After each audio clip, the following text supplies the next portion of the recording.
Break के बाद एक बार फिर से आप सभी का स्वागत है और बीकानेर से बड़ी खबर का रुख करते हैं। पूगल रोड पर फायरिंग कर लूट का ये मामला सामने आया है।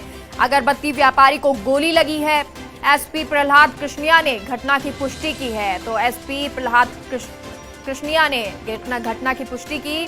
अगरबत्ती व्यापारी जिसे गोली लगी है, पूगल रोड पर फायरिंग कर लूट का ये मामला। तस्वीर आप देख सकते हैं आपकी टीवी स्क्रीन पर, जहां किस तरह से फायरिंग की गई और फायरिंग करके लूट की गई। और इस पूरी घटना की पुष्टि प्रहलाद कृष्णिया एसपी ने की है। तस्वीरें ये बयां कर रही है कि किस तरह से दहशत फैलाई गई और दहशत के बाद फायरिंग की गई। फायरिंग के बाद लूट की घटना को अंजाम दिया गया। तो पूगल रोड पर फायरिंग कर लूट का ये मामला सामने आया है। अगरबत्ती व्यापारी जिसे गोली लगी है, किस तरह से दहशत फैलाई गई होगी। सरेआम रोड पर गोली चलाई गई, फायरिंग की गई, दहशत फैलाई गई। बीकानेर से ये बड़ी खबर आपको बता रहे हैं आपकी टीवी स्क्रीन पर। ये तस्वीरें जो बयां कर रही हैं कि रात के अंधेरे में किस तरह से दहशत का माहौल चारों ओर फैला दिया गया। एसपी प्रहलाद कृष्णिया ने घटना की पुष्टि की है और अब जो है पुलिस उस जगह पर पहुंची है और ये तस्वीर बयां भी कर रही है कि लोग इकट्ठा हो गए हैं। लोगों में दहशत है कि किस तरह सरेआम जो है फायरिंग की जाती है। और हमारे सहयोगी लक्ष्मण राघव जुड़ गए हैं। लक्ष्मण, पूरी घटना क्या थी? देखिए, ये पूगल रोड की घटना है। एक व्यक्ति बैठा था और जिसके ऊपर आकर लोगों ने फायरिंग की। बदमाश जो आए वो बाइक पर आए बताए और उसकी मौत हो गई है। अभी जो अपडेट आया है कि उस व्यापारी की मौत हो गई है। और देखिए, बीकानेर में जाने क्या हो रहा है। रोज अगर आप देखेंगे पिछले 3 दिन में ऐसा हो चला है कि फायरिंग हो रही है, गलियों में ठाएं ठाएं हो रही है। और बीकानेर जो अपेक्षाकृत शांत शहर था, वहां इस तरह की घटनाओं को अंजाम दिया जा रहा है। लग ऐसा रहा है कि इलीगल वेपन्स जो आए हैं जिस तरह से, कहीं ना कहीं उसका असर है। हालांकि आज पुलिस ने खुलासा किया, लेकिन ऐसा लग रहा है कि जो निचले स्तर पर है कोऑर्डिनेशन का अभाव है। कहीं ना कहीं जो थानाधिकारी हैं या जो दूसरे अधिकारी डीवाईएसपी लेवल के अधिकारी हैं, कहीं और व्यस्त हैं। हालात यहाँ है ये हो गए हैं कि अब कहीं ना कहीं आम आदमी में डर व्याप्त है।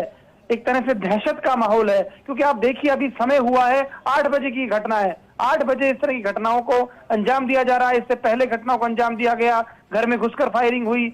तो कहीं ना कहीं निश्चित तौर पर पुलिस के लिए एक परेशानी का सबब है। एसपी प्रहलाद कृष्णिया मॉनिटरिंग कर रहे हैं। हमारी बातचीत हुई है, उन्होंने कहा है कि आरोपी को पकड़ने का प्रयास किए जा रहे हैं, लेकिन फिर भी सवालिया निशान लॉ एंड ऑर्डर को लेकर बीकानेर में अब लगना शुरू हो गए हैं। ये सही बात है, आम आदमी कहीं ना कहीं खौफजदा है। बिल्कुल। और लक्ष्मण, जिस तरह से आज ही शाम को प्रेस कॉन्फ्रेंस की थी एसपी ने और कहा था कि हमें सफलता मिली है, हमने गिरफ्तारी की है एक गिरोह को पकड़ने के लिए, और उसके बाद अब शाम को एक और घटना हो जाती है जिसमें इस तरह फायरिंग की जाती है। और आपने सही कहा कि बहुत ज्यादा समय नहीं हुआ है, रात के 8 बजे 8:30 बजे हैं और ऐसे में सरेआम जो गुंडे हैं वो फायरिंग करते हैं, तो बहुत बड़ा सवालिया निशान पुलिस पर यहां नजर आता है। लेकिन फिलहाल आपसे जानना चाहेंगे कि क्या ये जो गुंडे थे जिन्होंने फायरिंग की, क्या वो व्यापारी का पहले से पीछा कर रहे थे और क्या कुछ रुपए लेके ये व्यापारी जा रहा था जिसकी वजह से ये लूट की गई? ये अभी तक पुलिस स्थिति में नहीं है कि इस पे आधिकारिक तौर पर कुछ कहे। ये हमारे जो चूंकि मौत हो गई है उस व्यक्ति की, ये जानकारी है। अभी तो जो है सीओ है मौके पर पहुंच रहे हैं। हमारी उनसे बात हुई कि अब मौके पर पहुंच रहे हैं। हालांकि एसपी ने घटना की पुष्टि की, तो तमाम बातें हैं। कहीं ना कहीं मुझे लगता है कि ये जो रवैया है वो भी एक कारण है। और आप इस बात को समझिए कि 8 बजे इस तरह की घटना हो रही है, लगातार 2 दिन पहले भी ऐसी घटना होती है।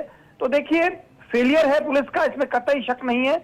अब ये कैसे हुई, कौन लोग थे, इस पर अभी समय लगेगा।